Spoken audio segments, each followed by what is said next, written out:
Toto goes on a wild goose chasey story written by engineer Imtiaz Alam Khan. In the days gone by, there was a lakeside village in the heart of Africa. The village was situated about a furlong away from the bank of the lake tail end. The lake here had shrunken its width to about 40 feet. Across the lake, on the opposite bank stood a big forest.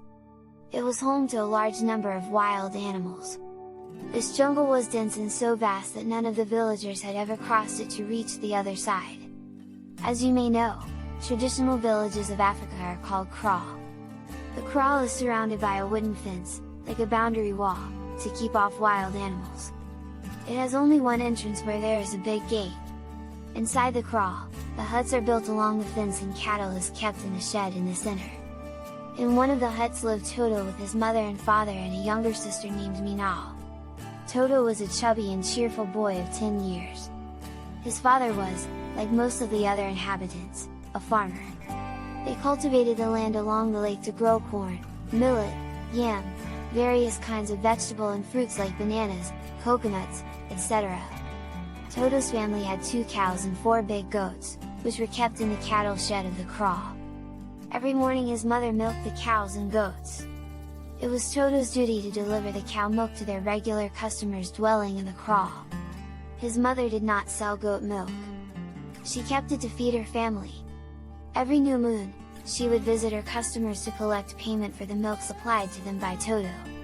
In addition to milk delivery, Toto looked after their cattle. Every morning, after breakfast, Toto's father would leave for the farm and Toto would go to the cattle shed. He prepared the feed for the cows and goats, brought water from the lake for them and so fed and watered them. Then he would take them out for grazing near the outskirts of the jungle. In the afternoon they returned back to the kraal and after securing the cattle at their place in the cattle shed, Toto would go to his home and have his lunch. One day, after lunch, Toto's mother said to Toto, "Toto, I'm going to the lake to wash some clothes. Minal is not feeling well. She will go with me and after the washing task is done, I will take her to see the witch doctor for her treatment. We may therefore return late in the evening. You stay at home and get a good sleep." Toto replied, "Okay mama, I will try to sleep." "Yes, you do so," said his mother, "and if you cannot sleep then still you must stay here and do not go out. You understand that you are not to go out till I return." Toto promised to stay at home and not to go out. His mother being satisfied, then went off to the lake along with Minal. As he had promised, Toto lay on his bed trying to sleep. But sleep was far off, as his head was full of some exciting things. While grazing the cattle today he had spied several wild hens at the edge of the forest running around rummaging for worms, insects and feeding themselves. He knew that these hens must have their nest somewhere in the jungle and in the nests there may be a lot of eggs. Now, Toto was very fond of eating eggs. He wanted to get those eggs badly. He started to think that if he went into the jungle and brought home a dozen or more eggs, then surely Mama will not be angry.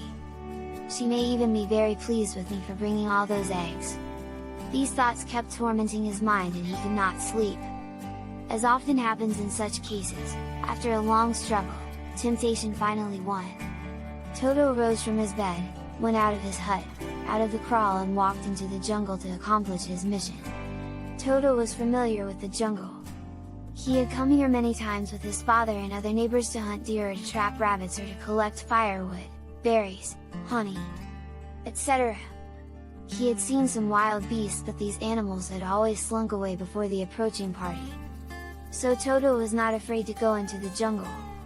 He was so obsessed with the idea of getting eggs that no other thoughts entered his head. He soon caught sight of the hens and ran after them but as he got near them they clucked angrily and scattered away. He pursued them but one by one they all disappeared. He then bent down and carefully scanned the ground and the undergrowth to find the nests, but no luck. He increased the search area but still he could not find any nest. After some time he became very tired and hot with his exertions. The need to rest in some cool place grew on him. He climbed up a big tree and sat on a branch nest and promptly fell asleep. It was getting dark when he woke up. He realized that he had failed in his mission to get hens' eggs and this made him angry. He muttered to himself, "How will I face Mother? She told me not to go out, and here I am in the jungle empty-handed without any eggs." The failing light drew his attention, and he understood that it was very late and his parents and sister Minho must be getting worried about him. At once he started to climb down the tree. He had got down halfway when a movement on the ground arrested him. He stopped and peered below. He saw a big animal whose two shiny eyes were looking up at him. He at once knew that it was a wolf, and if he got down to the ground, the wolf will catch him and kill him. He became very frightened and climbed up back to his resting place. From time to time he looked down, and every time all that he could see were those two amber eyes glowing in the darkness. The wolf was waiting patiently for Toto to come down, so that he could have a good dinner. Toto knew he could not go home while the wolf was there. He was now trapped on a tree in the forest. He began to cry. He thought of his caring parents, of his loving sister, of his sweet home and the good food there. All these thoughts made him weep more and more. He repented his folly. He now greatly regretted disobeying his mother and going into the jungle for what was really a wild goose chase. Tears flowed freely from his eyes as he wept pitifully. Suddenly he heard some faint noises. He raised his head and looked all around. He saw in the distance some lights glimmering and wobbling.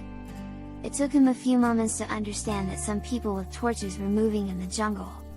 Then came the final realization that this must be a search party led by his father. This thought elated his sinking spirits, and he began to shout at the top of his voice, "Father, please save me from the wolf!